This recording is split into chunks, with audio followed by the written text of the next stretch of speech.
Papanangayo, Kambenandikamwa, Karemananga, Kambenangayo, Papanangayo, Kambenandikamwa, Karemananga, Yesu Nangayo, Mubikisinanga, Kambenandikamwa,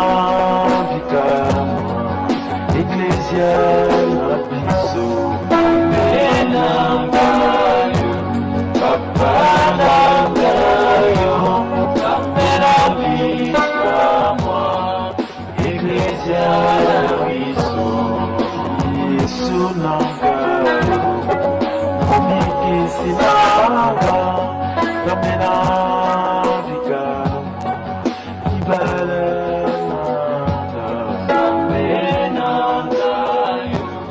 Papanangayo, Kambenandikamwa, Ibalakana, Kambenangayo, Papanangayo, Kambenandikamwa, Kinyana biso, Kambenangayo, Papanangayo, Kambenandikamwa, Kinyana biso, Yesu Nangayo, Mubikisinanga, Kambenandikamwa, Karemananga biso, Kambenangayo, Papanangayo, Kambenandikamwa,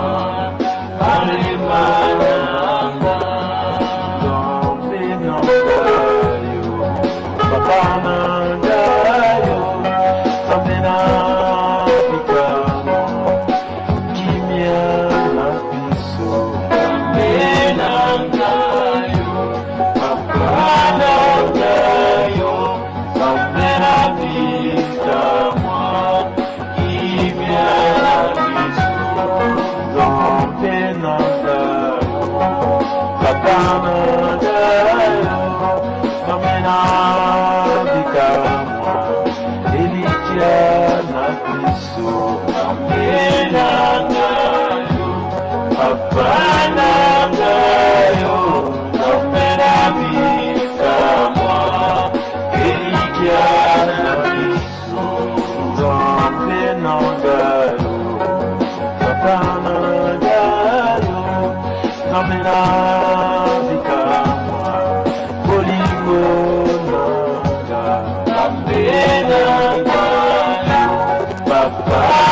Papanangayo, Kambenandikamwa, Bolingo na biso, Yesu Nangayo, Mubikisinanga, Kambenandikamwa, Lutongo nanga, Kambenangayo, Papanangayo, Kambenandikamwa, Lutongo nanga, Kambenangayo, Papanangayo, Kambenandikamwa, Libota nanga, Kambenangayo.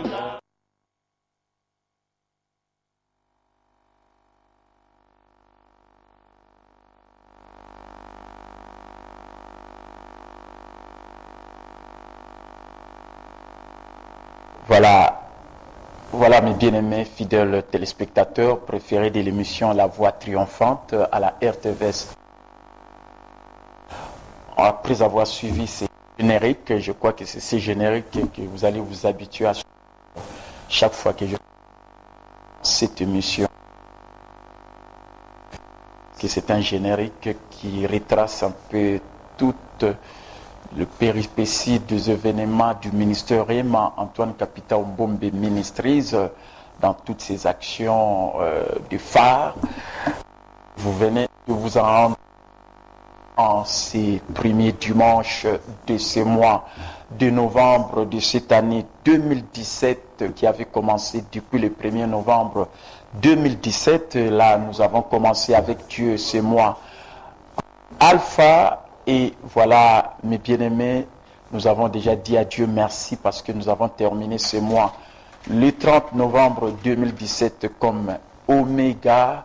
Et à partir du 1er novembre, tous les jours, Dieu se présente à nous comme Emmanuel, c'est lui qui est avec nous, et le bonheur et la grâce nous accompagnent tous les jours de notre vie.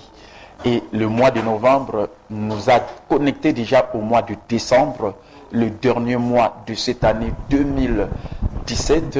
Et comme nous sommes déjà connectés au mois de décembre par ce mois de novembre, ce qui revient à dire que nous sommes également connectés déjà à l'année 2018, l'année du bien-être au niveau du ministère Réma, et nous ne pouvons que dire à Dieu merci parce que nous sommes au bénéfice de sa grâce. En direct avec votre bien-aimé, l'apôtre de Jésus, l'archevêque, mentor, coach, docteur, capitaine Mbombe, celui qui vous établit dans la foi et celui qui vous fortifie bien sûr aussi dans la foi et dans la particularité. Le mariage est bon, l'Iba les a bien, et je crois que aujourd'hui vous serez encore bénis davantage. Ça, c'est la vérité. Amen. Voilà, mes bien-aimés, nous allons partager avec vous la bénédiction de la parole de Dieu dans le livre de Marc, chapitre 11, le verset 23 à 24. La Bible dit, je lis pour vous au nom de Jésus, le verset 23, je vous l'ai dit en vérité, si quelqu'un dit à cette montagne, ôte-toi de là, jette-toi dans la mer, s'il ne doute point en son cœur, mais croit que ce qu'il dit arrive, il le verra s'accomplir. C'est pourquoi je vous dis, tout ce que vous demanderez en priant, croyez que vous l'avez reçu, et vous le verrez s'accomplir. Amen. Et nous allons lire également dans Malachie, chapitre 3, le verset 10. Malachie, chapitre 3, verset 10. La Bible dit également ceci. Je lis pour vous, Malachie chapitre 3, verset 10. Apportez à la maison du trésor toutes les dîmes afin qu'il y ait de la nourriture dans ma maison. Mettez-moi de la sorte à l'épreuve, dit l'Éternel des armées. Vous verrez si je n'ouvre pas pour vous les écluses du cieux, si je ne répands pas sur vous la bénédiction en abondance. Amen. Voilà, bandeko balandi, fidèles téléspectateurs, téléspectatrices, puis préféré à l'émission La Voix Triomphante. Émission na engaliboso ya sanzo ya zomi na moko aussi to bandaki depuis le 1er novembre, puis bouti kolanda générique ya sika oyo na tcheka na moko na lelo oyo boza kolanda tango nyoso émission oyo parce qu'ils ont retracé un peu événement nyoso presque. Il y a ministère Réma, je crois que il y a solo Ndenge Bolandi et Ndenge na lobi que Sanza Otubandi en novembre, to Silisiangope déjà dans Nzambe le 30 novembre, puis et connecté biso na Sanza ya décembre, Sanza ya suka ya ne au 2017, puis yeba directement que le cola toza connecté na mois de décembre à partir en mois ya novembre, c'est que et connecté biso pe directement à 2018 année où ya sikiza ko ya liboso na biso oyo na ministère Réma to baptisé en année du bien-être ndenge liloba na Nzambe et le na Philippiens 4:19. Mon Dieu pourvoira à tous mes besoins selon sa richesse avec gloire en Christ Jésus. Ndenge pe ya solo année oyo ya solo ndenge année 2017, les années du bonheur, psaume 23, verset 6. Et le dit oui, le bonheur et la grâce nous accompagneront tous les jours de notre vie. Amen. Voilà, ma seigneur, vraiment, Jérès, s'il vous plaît, voir. Voilà, donc ma mère va aider un peu parce que je retourne à Bangozo à Awa. Voilà, mes bien-aimés, donc. Excusez-moi un peu pour un peu ce petit dérangement. Je continue, donc je disais, Bozolanda Barema, la voix triomphante, émission Oyo Yasolo na Inga Liposo ya Mokonalelo, Totani ma commune à Marc 11-23, où le binabiso kondime sala kana koloba, parce que le si quelqu'un dit à cette montagne, ôte-toi de là, jette-toi dans la mer, s'il ne doute pas en son cœur, mais quoi que ce qu'il dit arrive, il aura ce qu'il dit. Okozwa ozali koloba. Voilà pourquoi principe spirituel, il y a Marc 11-23, le dit, tout ce que vous dites, s'accomplira. Tandis que Marc 11-24, le dit, je vous l'ai dit en vérité, tout ce que vous demanderez en priant, croyez que vous l'avez reçu et vous le verrez s'accomplir. Konande la foi qui agit en priant. Kondimo et ça la kanako bondela. Et ceux qui ont bondeli, aux yeux et à noter, au monyangote, nan kokisami, alors le but et tu le verras s'accomplir. Donc koba toujours koloba. Parce que otolobaka et kokisamaka. Voilà pourquoi principe il y a Marc 11-23, Marc 11-24, et le but tout simplement, tout ce que vous dites, même en priant, s'accomplira. Amen. Même na kobondela et kokokisama. Amen. Alors, ce qui est Malachi, chapitre 3, verset 10, et le but apporté dans la maison du trésor, c'est-à-dire l'église, le coup la l'église, Malamo triomphe toujours, on a Sengakayo Mokoloniste, Yako Sambela, où ils ont la Banalia numéro 34, dans la commune, il y a Kassavubu, Banalia numéro 34, dans la commune, il y a Kassavubu, juste croisement avenue Gambela, na avenue Banalia, ce qu'on a avenue Gambela, soit au route na avenue Force, où ils ont un peu plus loin, où ils ont Gambela, au commune à rond-point à Force, à partir à rond-point à Force, premier, deuxième, troisième, quatrième, je crois cinquième rue, il y a Wanande Banalia. Monsieur Bandi à partir à avenue Kassavubu, aux Akokitabo, et donc à partir à avenue Kassavubu, dans le coin, d'ailleurs, immeuble, où ils ont l'Ikolo Massamuna, et pas de bureau dans les alliés, à partir à avenue Kassavubu, premier, deuxième, troisième rue, et à Wana Banalia, alors on a quoi à Gambela, ce que vous avez dans Banalia, premier, deuxième parcelle, on a des Soko Koti, au commune numéro 34, dans la commune à Kassavubu, même temps le dimanche, en direct, ceux qui n'ont pas ici émission, il y a Kakozwaba Rema, où il y a bien Vinayo Ekobonga, pour nous avons des Kolo Barema, moto a Fandi Sakabatuna Kondima, Ekotombo la moto na yo Penzambi, Akokomi Sayobomoy, Kolandela Lilobanayo. Donc, tous en a culte le Kola dimanche, Ndengozola Nanga Lelo, premier culte de 17h à 9h30, on a des premiers cultes, tandis que deuxième culte, Izalaka, de 9h30 à 11h, toujours dans Banalia numéro 34, dans la commune à Kassavouana chaque dimanche, tandis que dans la semaine, chaque mardi, réunion à prière puis guérison miracle, réunion à prière puis guérison miracle, chaque dimanche, chaque mardi, de 16h30 à 19h.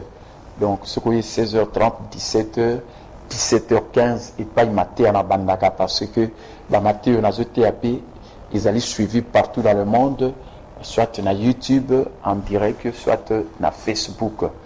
Donc, on a chaque mardi réunion à prière puis guérison miracle, tandis que jeudi, nous surtout, réunion d'enseignement, maté à Pokola, Okukana Moto, Ecclesia, Jésus Christo, à partir toujours à 16h30, Kilte Bandi, et 17h15, maté à Napesaka, et ils ont toujours suivi aussi partout dans le monde entier sur YouTube, comme na Facebook, chaque jeudi à partir de 17h15, 19h, toujours na Banalia numéro 34, na commune à Kasavu. Nandimi, il y a solo Okoya Kosambela, na Réma sur aux églises, pour ce que je te rassure, Okozo Maté a bien, Okoye Bakosale en Nzambe, Nzambe Pako Pambolayo, et Okokoma Motomoko Oyo. Kubanda pe kupambola bato mususu lokolo landaka coach na yo docteur capitaine Mbombe Kolo Barema oyo apambola kabino ndenge aloba naza pasteur Beni na équipe ya bandinyo baza pe Beni pe na mboka oyo RD Congo Beni. Amen. Voilà bandeko. Alors je crois que maté ranga ilelo même na re na côté à ba verbe misatu demander, proclamer, comme aussi, c'est-à-dire que c'est-à-dire que au saisir au ezali litamboli na yo. Amen. C'est-à-dire que au prendre aux joies. Amen. Demandez pour l'année parce que dans Marc 11, 24, Bible le dit, Yesu appelle ça un principe, je vous le dis en vérité, tout ce que vous demanderez, Senga. Donc on a été à thème local à la fois pour le finance, qu'on dit ma pour la finance bonbon. Amen. Alors, peut-être bonbon, vous en avez besoin en bon mon robot. Mais tu vas y battre qui ko senga penzambe mbongo.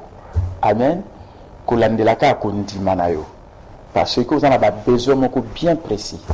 Et nous avons toujours na mon messano, je crois peut-être ceux qui na le bela qui ont été mais bané mususu ceux qui te comme dans mois de novembre na ebi sarabande déconner surtout tous ceux qui na fin de l'année décembre ils araba mois ba fête ba mois ya ba makambo ebele et vous en avez besoin vous en avez mbongo pour être mususu au sepela na famille ba fête za ebele aux même telo comment ko donc vous en avez besoin en mbongo. Amen. Mais aux hommes tout na kozwa mbongo wango wapi bazala pe na kondima pour na tina ya finance ya mbongo. Amen. Parce que liloba na nzambe pe elobi na biso na mokanda ya Hébreux chapitre 10 verset 23 soki na mei kotanga yango elobi na biso boye Hébreux chapitre 10 verset 23 liloba na nzambe elobi na biso confessons notre espérance sans fléchir, car celui qui a fait la promesse est fidèle et c'est lui qui le fera. Donc, Hébreux 10, 23, Elobi, Natangi, retenons fermement la profession de notre espérance, car celui qui a fait la promesse est fidèle. Donc, la traduction, M. Balobi, confessons notre espérance sans fléchir, car celui qui a fait la promesse est fidèle et c'est lui qui le fera. Amen. Donc, on a des Bibles le dit. Alors, nous avons le dit, vous en avez besoin de bon. Alors, si vous en avez besoin de bon, au lieu de nous faire kabela ou bien ce que c'est ngabanini, il y a des gens qui ont source na biso. Au koki ko senga nzambe mbongo. Amen. Et au koki ko zana kondimana o ezali finance. Voilà pourquoi il faut aussi nzambe pe au préciser montant au lingi. Alors ndenge na lobaka na ba novembre nyoso lokwa to na fin de l'année na ba d'ici le 25 décembre nazo senga nzambe pe sanga montant moko boy. J'aurai tel montant. Amen. Ils ont dépendre na yo ce que vous avez besoin $50 kaka yo ce qui $100, ce qui $500, ce qui $1000, ce qui $5000, ce qui $10,000, ce qui $12,500, ce qui $15,000, ce qui $20,000, ce qui combien kaka kolandela kondimana yo mbongo zana besoin nango pour répondre à ba besoin moko précis et surtout que tous à côté à suka ya année. D'ici le 25 décembre, j'aurai tel montant. Amen.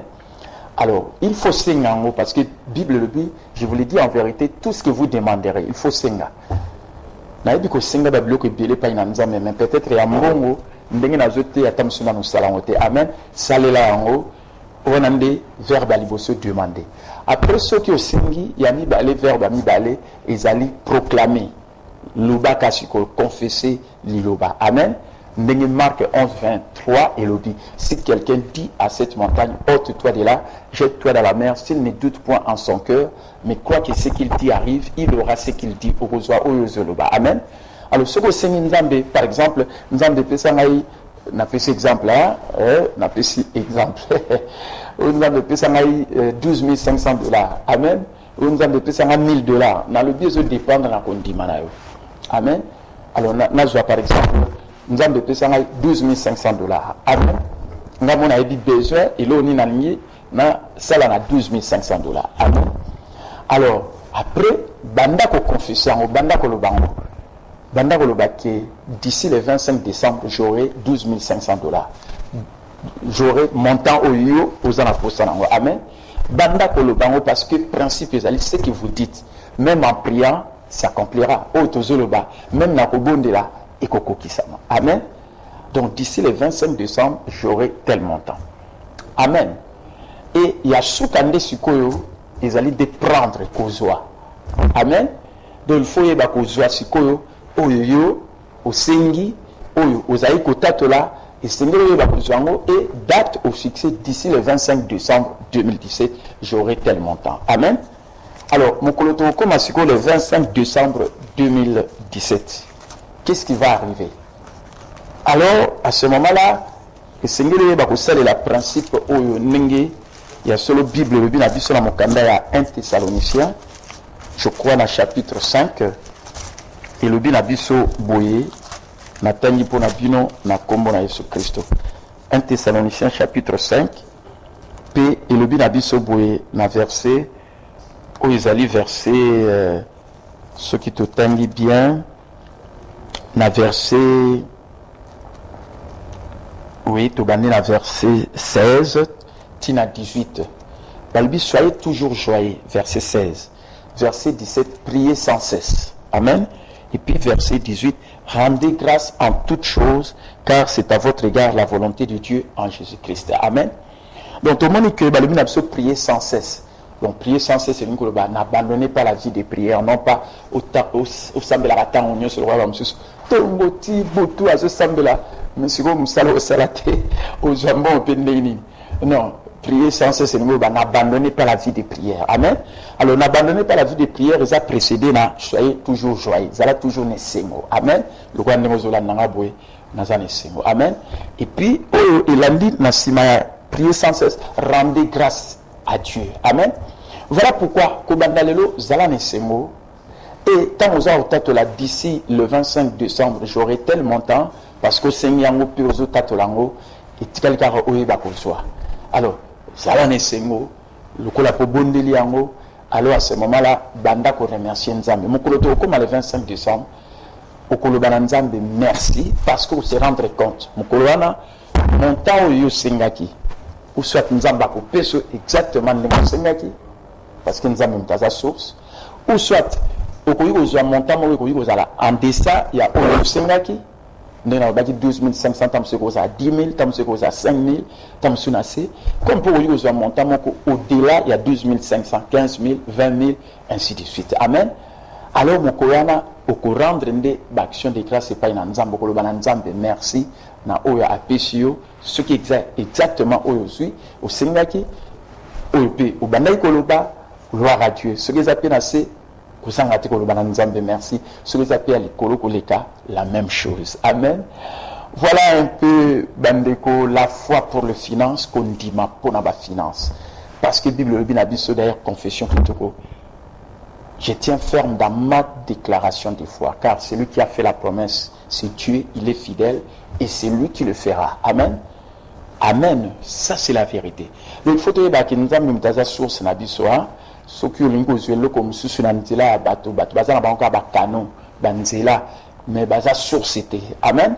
So yebi loko ana alors likamonus toza ko senga d'abord Nzambe na te yango lelo. Je crois qu'il a dit lelo pe l'église rema na côté yango bandimi ya rema na zote ya pipino pour peut-être musa kanisi ki poiso mbongo il faut rasala musa kanisi poiso mbongo ceux qui bakabele kaka mais baye baraté que basengara d'abord et pas na Nzambe parce que yende mutaza source ya nyoso Nzambe na lipamboli Abraham ou ezali abiso kati na Yesu yende mutaza source na biso. Amen. Seul Dieu par la bénédiction d'Abraham qui est notre en Christ et Jésus est notre source. Amen. Voilà bandeko balandi ba fidèles téléspectateurs oanande zalaki exhortation ngai ko sala. Et nous avons informé Bandéconio surtout, je crois, à partir il y a mercredi, je crois, que le 15 novembre, nous avons une formation, nous avons une annonsaki, mais nous avons parce que tout à l'heure, nous avons eu le Komoko, Oyo, et ça, nous avons le 15, mercredi, formation importante. Nous avons bien. On donne ce qu'on a. Amen. Formation d'abord surtout pour la bassin Nzambe au la communion universelle du sacrificateur plateforme on a dirigé on a des côtés à ministre de Dieu formation à ministère de ko singolo yeba destin Nzambe pour na yezanini et ceux qui bien oyeba Nzamba benga yo na nini pe vocation na yo fonction na yo musala singolo yeba ko sala ezanini batu ebele ba yeba rangote. Et je crois qu'en tant que pasteur a dirigé 20 ans église vraiment il a fêté 20e anniversaire le 8 mars 2018. Pasteur a servi plus de 10 ans, 6 mois et 6 jours au ancien des anciens, capitaine Mbombe. Donc expérience au Nazanango et à Makamanzambe, na koyeba kosunga yo yeba destin en Nzambe pour na vie na yo, payer pour yo ya solo au kota na appel na yo, puis en même temps au sale la ka fonction au Nzambe alias au sale la où ils allaient vocation na yo. Amen. Et deuxièmement, la formation na kopé ça entreprise à 21e siècle. Et entreprise wana ils en ba actif ba atout. Actif lingo ba o ekot sarambon. Oyebi lelo bato et puis l'entreprise wana ezate pour o lukara o gagner mbongo ebele. Mbongo en ozwa na yo mais ezala objectif na yo te. Objectif nezali ozwa formation.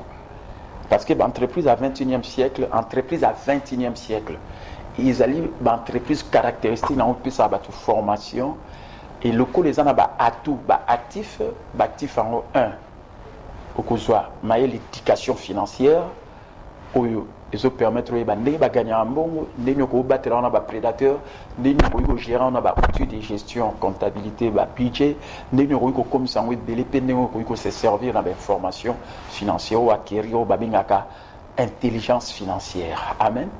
Dans l'économie financière, puis dans la moto, dans l'éducation financière, dans la moko, dans bien la mentor, dans la m'inspire à mingi. Amen.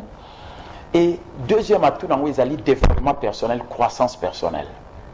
Ndeko. Et c'est le comment moto nzamba bungi sa yo comment. Et c'est ce qu'on appelle la croissance personnelle, le développement personnel.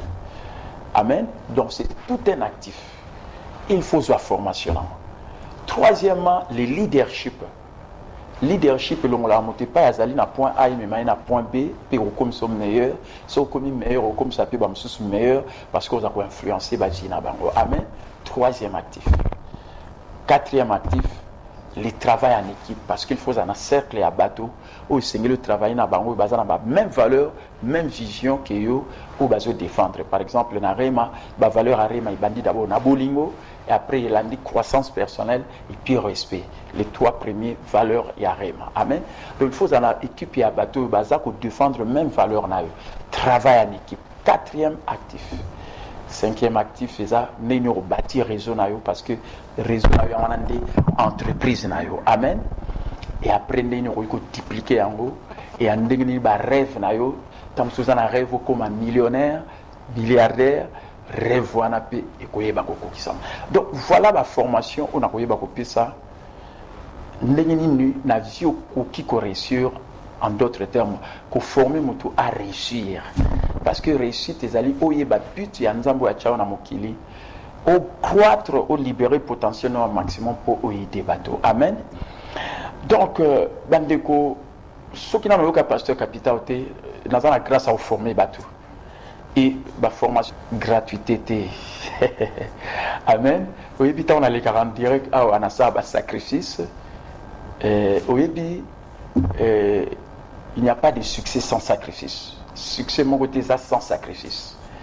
Et sacrifice, oui, puis, mon tomuso a voulu balelo, a un succès, a vivre succès, lolo, mais a sali sacrifice. Mais ce qu'il y a un sali sacrifice, mais il faut que ils ont un montement ou bien bâtiment, ça va sacrifice. Ou il s'allie que l'élo y est un succès. Amen. Ça c'est vrai. Parce que montement a réussir na mon côté. Amen. De même aussi, ça va sacrifice l'élo. Tam sozo le balmena, ça va sacrifice na zo mon succès te. Tikana ebisayo. Lobby. Ils ont un montement ko oyo. Ba sacrifice ça la l'élo. Pour vivre succès. Yom to vivre en. Ce yo pour vivre en côté. Ils ont un bâtiment sous pour vivre succès na ba sacrifice yo so sala moko na lelo. Amen. Voilà pourquoi la vie il faut yebaka ko vivre pour na koyeba, c'est-à-dire que ozo vivre pour na koyeba ko faire gagner bato mususu. Po ezatoli kitoko na so pesa na bato nyonso bazola nanga quel que soit ba domaine na bino vivaka pour na koyeba ko faire vivre bato mususu. Oui puis Moïse tant za otombola maboko à terrain Josué za kolonga. Mais Josué za oyeba te que maboko ya Moïse ya onde mtu ezako longisa ye ndenge azaki na terrain kwa sababu yebate que ya solo Moïse azotomola maboko alors que yazo gagner quand maboko ezokita ye kuna na terrain bazolonga ye et Moïse kotanga yo comprendre bi te eza boye abengi siko Aaron Hur bas soutenir maboko na ye pour être élément pour Josué azanelonga parce qu'il remarqua que tant ezokita Josué azo échoué. Donc c'est pour dire que ndeko na vie ndeko yo zolanda ngai ezaloza politicien ozala nani travailler en sorte que ozo vivre pour nous faire gagner bato mususu ezaka yo mokote amen. Donc yango na lobi likambo ezali ya sacrifice bandeko yebi mbula ebeti mvula ebeti na ye awa sous la pluie amen. Mais heureusement nazala mutuka so na ngina ngote elinga ozala difficile na komana bamvula oyo amen. Et oyebi mutuka na na sel na 12 ans type na ngai na linga ko somba mususu il y a 2 ans si c'est 3 ans. Mais quand on a joué qui mbongo na pambola nga opé eza pe na bandimi are mana bambongo nga mona zaki nango.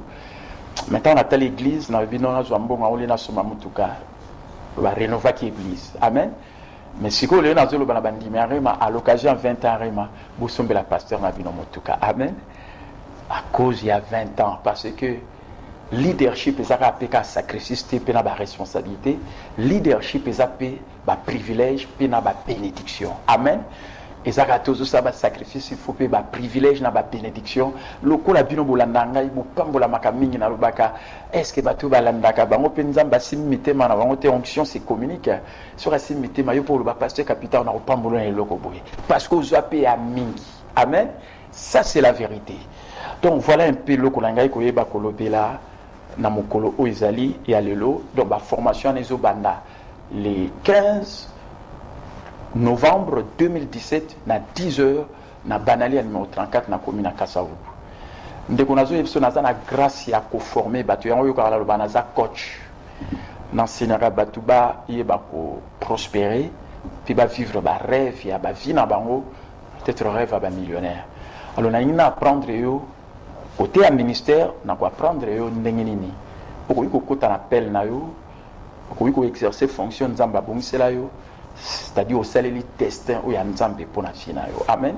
Na zana bi illustration bili ya koyeba kopesa tandis que côté ya ko faire face na pauvreté parce que côté wana nde lit nanga ezali ya ngona na bi okoya ko apprendre ba principe ya réussite parce que ba ko former oye ba ko réussir ozala na succès ezana ba principe soko ko li ba principe en mettre en application ndeko balinga te oko réussir na o ezali vina yo amen.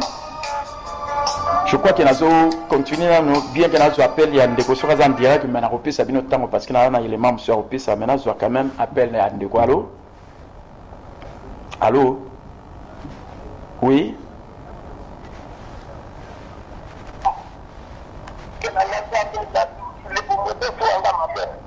Allô? Allô?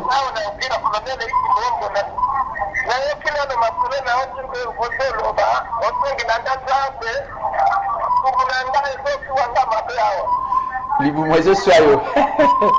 Ça va na. Nazo bonde la nzambe passiona na libumu etika yo na kombo na Yesu Kristo pona mapipi na Yesu bikisama yamba lo biko na yo pa ozali. Amen. Amen.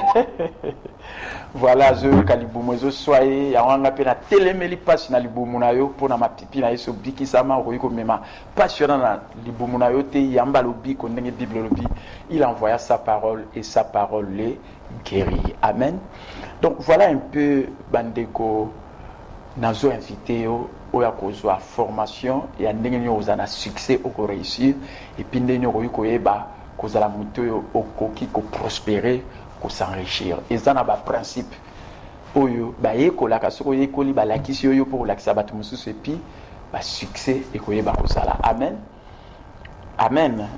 Donc voilà un peu et loko ngai ko partager na mokona lelo. Mais deuxième élément nangai lelo nazoleka c'est pour communiquer na retardé qui un peu formation c'est parce que tous en a compte il y a église du réveil du Congo RSC et institution les en a deuil parce que tu vas perdre moko katina biso oyo azalaki vraiment doyen à pasteur, oyo azalaki membre fondateur, oyo azalaki pe vice-président national ya Église du Réveil du Congo, à la personne ya papa évêque Tambwe Mupepe. Alors pour nous rendre hommage na mosali na Nzambe oyo, parce que azalaki membre fondateur, ngape na membre fondateur ya Église du Réveil du Congo, assuma qui fonction à vice-président national et tu assuma qui peut même fonction naïe en tant que vice-président national. Yazaki a affaires ecclésiastiques, ngai o izali a gestion, administration, ainsi de suite. Il est vraiment tikibiso, c'est vraiment un homme de Dieu. Ceux qui réveillent les anamboka, ceux qui ont bateau, réveillent bandaki izabango. Je me rappelle, en 1988, tango nazo salela nzambe ne bandeli armée de victoire et bandi na Ciné Palace. Et je me rappelle que tant tozali ko sambela ne bandeli wana soto bimba kilt hermon azali ko mona parce que bazaki ba oyo ba croisade nyoso azali ko salama izako leka d'abord na nzela na bango na ba autorisation na bango ainsi de suite. Donc c'est vraiment un papa, un bon papa, vraiment un doyen Katina Biso, l'évêque Tambwe Mupepe. Vraiment, ce qui c'est la Nzambe na réveil à ce était c'est que il faut au Luka vraiment oui. Alors ayeba ikotika biso depuis lundi il y a semaine passée et je crois que bobsek nae iko salama vendredi la semaine prochaine puis enterrement ko zala mokolo ya samedi et sika je crois que bayebisinga ezali na salle où ezali ceux qui des anges côté à nzela ya avenue où ezali à école de finance hein côté à nini ya quand où ezali ya ba soda côté wana isa ceux qui na salle wana des anges et copima vendredi donc corps ezana ngaliema puis enterrement ko za mokolo samedi. Alors pour nous rendre hommage dans mosali na Nzambe, je voulais vraiment tout à peu quelques images. Il y a Liboso, mokolo ezalaki ya investiture, oyo ezalaki mokolo tokoma ba vice-président ensemble nae, et yepe mtasalaki prière ya ouverture, on a kolinga totala, et après deuxième élément ezala juste étant ici là qui ngai le quoi peut tozalaki honoré biso surtout na invita qui peut bateau et pas na ngai bayaki yepa zalaki, on était à table, on avait mangé. Vraiment c'est de cette manière que je rends hommage à l'homme de Dieu, papa évêque. C'est vraiment le réveil dans ce pays, Isaïe, parce que c'est le doyen même, il y a pas pasteur, et pas une abus église à réveil. Technique, Baruibo Tchelabiso, élément, il y a Liboso, tout à la prière, à Salaki à ouverture, et Salaki le 5 septembre 2015, dans l'église sans précieux. Suivant cet élément.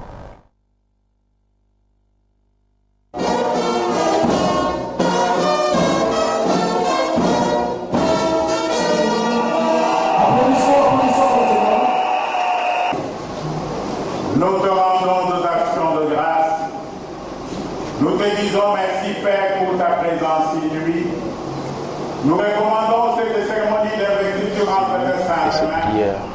Que le Saint-Esprit nous guide du début jusqu'à la fin de cette cérémonie.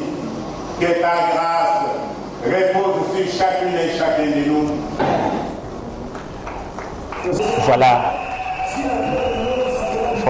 Voilà, Bazong c'est le biseau. Ah, on a technique. Voilà, Bazong ici. Donc, élément à Libosoana. Je rends vraiment hommage à l'homme de Dieu qui nous a précédés auprès du Seigneur, papa évêque Tambwe Mupepe. Moi, comme aussi mon épouse Adolphine, Liba les a bien. Nous exprimons nos condoléances à la famille de papa évêque, famille biologique, à son église locale, ACK, ACC aujourd'hui, et également à l'église du Réveil du Congo, où il a œuvré jusqu'à la fin de sa carrière ici, pour nous précéder auprès du Seigneur, comme aussi l'accord de Christ Mobimba. Amen. Alors, après Yango, événement, on est acquis le 4 septembre 2015, après événement, on a eu surtout, et ça je le fais, parce que c'était un jour où il y a recépé là, et papa évêque était aussi là, on était à table, et en même temps, à table, c'est lui qui parlait, nous allons suivre, et après je vais vous laisser le temps, suivant cet élément, le deuxième élément. Technique.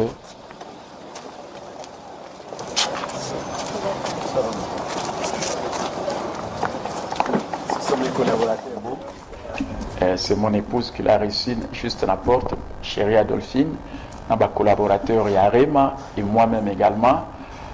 Voilà mes bien-aimés, c'est son éminence, le président évêque général, Albert Kankenza Mwanamboul, c'est lui qui dirige, Arasko Bassel Nanzambi Bazoya, Bishop Mapassa, qui est reçu par son éminence, Mouzé Kabengele,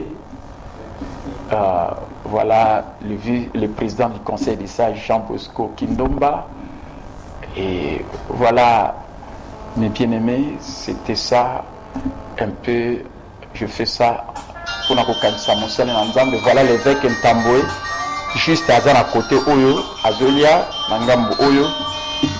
Donc voilà mes bien-aimés, Najui Siko Bapel, Bouruyko Benga, allô.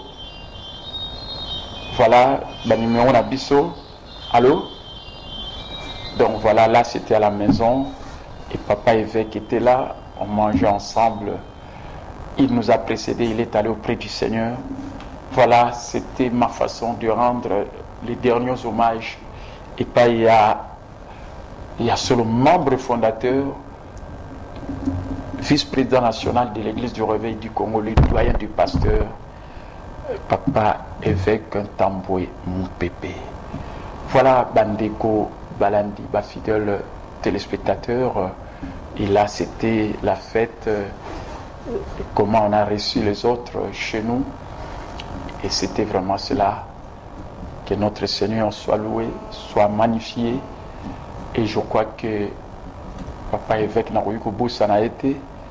Et bazomi selinga isiko elema wanande na remande ne basepela ki papa na bango akomayi vice-président national la église à Réveil, c'était le même jour. Donc voilà un peu la façon dont je voulais exprimer mes hommages à papa évêque Ntamboué Moupépé, avec qui le même jour, le 5 septembre 2015, on est devenus ensemble vice-président national jusqu'au jour où lui, il nous a précédés auprès du Seigneur. C'est vraiment quelqu'un, ce que nous avons il faut y réveiller malamu à partir en aïe. Amen. J'ai dit, en 1988, l'armée des victoires, je le voyais comment il venait, la campagne de Salama, ils étaient avec le bien-aimé Chikayape, na Erwana, Bangonde, ba croisade, ils ont Salama, tant qu'ils ont bêta bisoma solone, bazaro kanga bango même, na ba croisade, bazayiko pekisa na ba Erwana, na ba Ero ezalaka pinda ba période wana, bazayiko pekisa donc ba ça là ba sacrifice belé même pour na oezali tina église du Réveil du Congo. Vraiment il mérite d'être honoré, pour rendre ba hommage au Esengeli. Et voilà ce que je voulais exprimer dans le cadre de l'émission Oyo pour la tina ya papa évêque Ntamboué Moupépé. On a repris que le vendredi de la semaine prochaine, Kornde Kopima, puis enterré Kozala samedi, Ndengna Yogaïna Nécropole, si il n'y a pas changement de dernière minute, puis Kozala côté à salle Oyo. Ils allaient juste dans l'avenue où ils allaient à école de finance, puis même il y a centre, il y a formation où ils allaient à Basoda, na Pemeni Bisikawana. Je crois ce qui est salle des anges, si je ne me trompe. Donc voilà mes bien-aimés, je suis en direct pour le dernier moment. Il y a l'émission Abisso 099 99 370 79 089 555 70 42 081 812 00 92. Je suis en direct dans cette premier dimanche de ce mois de novembre, et surtout plus formation Isobanda et cause à la payante au côté d'un réseau, mon entreprise en marketing des réseaux existe déjà, quel que soit le montant, mais il y a un problème dans la formation actif, leadership, éducation financière, où ils allaient croissance, développement personnel, où ils allaient travailler en équipe, ils bâtir réseau et comme ça, et thème devenir millionnaire grâce à l'entreprise du 21e siècle. Amen. Qui est l'entreprise de marketing relationnel ou de réseau, comme on le dit. Amen. Donc, aux Angangote, Banda Goya, vous avez déjà inscription à Banali, à numéro 34, dans la commune à Kasavubu. On a déjà s'inscrire, la formation, on a évité ceux qui montant peut-être aux $50, ainsi de suite, parce que vous avez la formation à Moutouya, dans le but à sacrifice, tout ça, on peut belé, la responsabilité peut tout assumer, mais comme à un moment il faut, tu vas bénéficier, puis na ba ils allaient ba privilège na biso, comme puis ils allaient, il y a seulement ba bénédiction na biso parce que tu connais que ça la erreur, t'es dans la Bible et lobby, que ça la erreur t'es dans Ecclésiaste chapitre 10 versets 5 à 7. L'erreur qui vient de celui qui gouverne. Moto akamba, car oui, ça la erreur. Et comme il y a il y a pas la bien on a reçu les pambola na te, dans continuer sacrifice Bible le bi et ça erreur. Amen. Voilà 099 99 370 79 081 555 70 42 081 812 0092 ce qu'on benga dans le dernier moment parce que d'un moment à l'autre on a aussi ça pour c'est la masse générique dans le niveau message générique on nous a moins 4 minutes pour se reprendre un peu l'élément nyoso donc ce qu'on benga profiter na tango yo na en direct peut-être au lingina bon de la ponayo likamumo comme na invité yo l'église vraiment l'amour triomphe toujours na banali numéro 34 na commune ya Kasavubu tout à l'heure okoya na culte na biso oyo ezako banda déjà na 7h awa et après premier culte était 9h30 et deuxième culte était de 9h30 à 11h puis na ba semaine tous à chaque mardi de 16h30 à 19h et ba matin na ngai et banda ba 17h 17h15 puis balanda on na ba Facebook puis na ba YouTube puis lelo na site internet oyo zolanda ba matin na zo bimisa ya ba méditation journalière lokola ya lelo méditation journalière à lelo dimanche 5 novembre 2017 sur le site internet www.capitalministries.org au commun en thème n'acceptez pas les mensonges au sujet des Job kundima ba lokutate pour natina Job pour ba te belé ba lobaki Job etala kutu atosala nzambe ma souffrance qui nzambe mutanya ba souffrance te Job 3:25 et le bi ce que je crains c'est ce qui m'arrive ce que je redoute c'est ce qui m'atteint. C'est pourquoi le bakapie, la Bible le dit, c'est lui qui veille sur sa bouche et sur sa langue, préserve son âme des angoisses. Amen.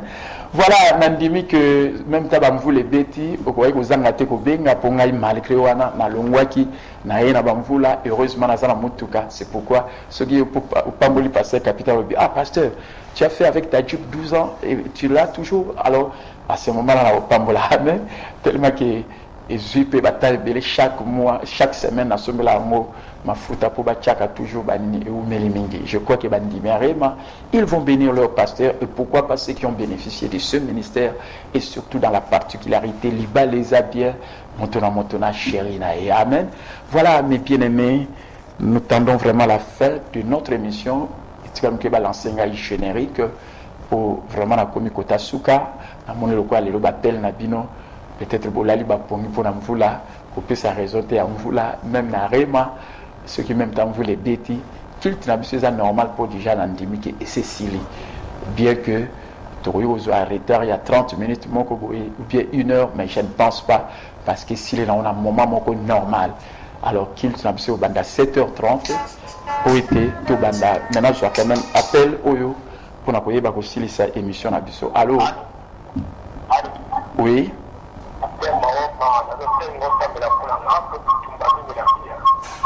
Bitumba mingi nazi. Nalika moni bitumba ya mamni.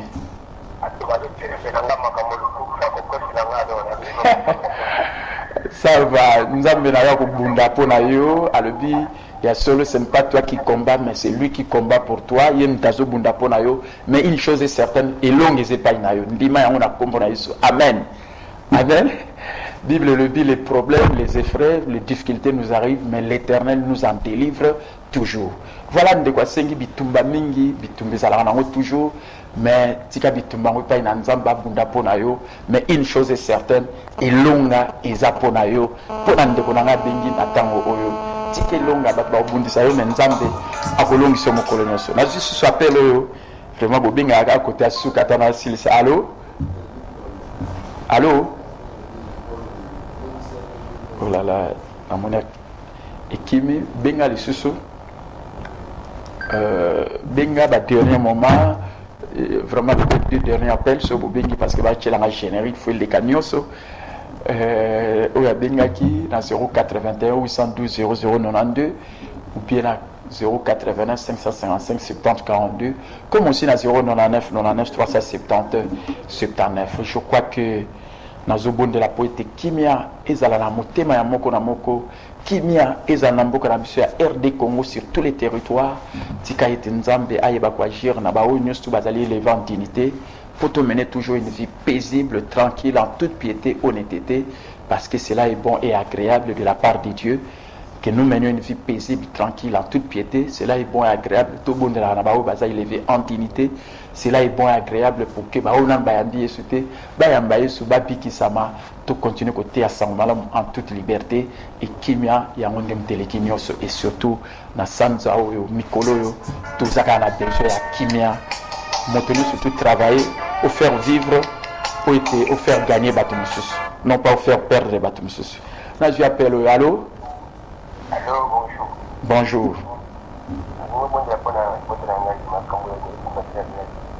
Apona libota. Makamuni bwana ngo.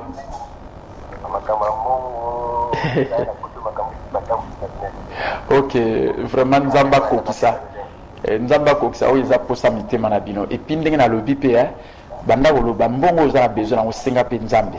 D'ici le 25 décembre, on a besoin de bon boy. Le baron mon colonioso, puis au cousouango, so kepe l'église, puis ça va dimba offrande, au comment on nzamba au place. On peut s'en témoigner le 25 décembre. Nzamba peut sur combien d'ambongo sengaki. Amen. Ako qui ça va pousser à la famille na yo na kombo na Jésus Christ. Amen. Voilà mes bien-aimés, nous sommes vraiment à la fin de l'émission parce qu'on va balancer notre générique. Je suis très content aujourd'hui. J'étais en compagnie de Jires Mabeka qui est revenu après 2 mois d'absence. Jires Mabeka que je salue à Pangolama. Et c'est Gloire Kazadi qui m'avait toujours tenu compagnie dans l'absence. Il y a Jires Mabeka. Gloire à permettre. Allô? Le bambam au pot et monsieur Sili. Allô? Oui? Le bambam, bonjour. Zalama Moussika pe le bambam qui porte comme la sous-émission. Au lobby? Allô? Le bas est comme la sous-émission. Oui, le bas, tu comme la sous-émission. Problème non.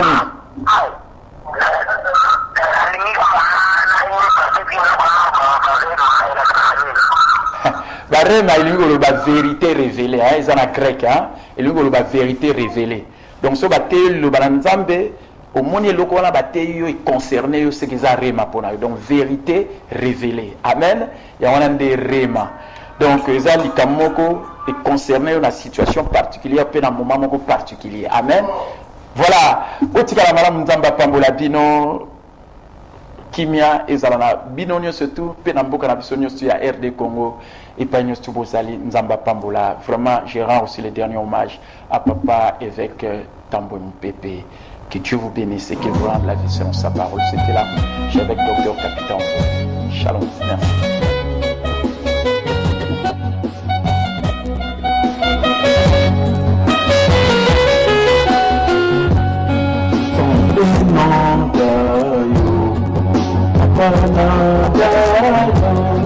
Something on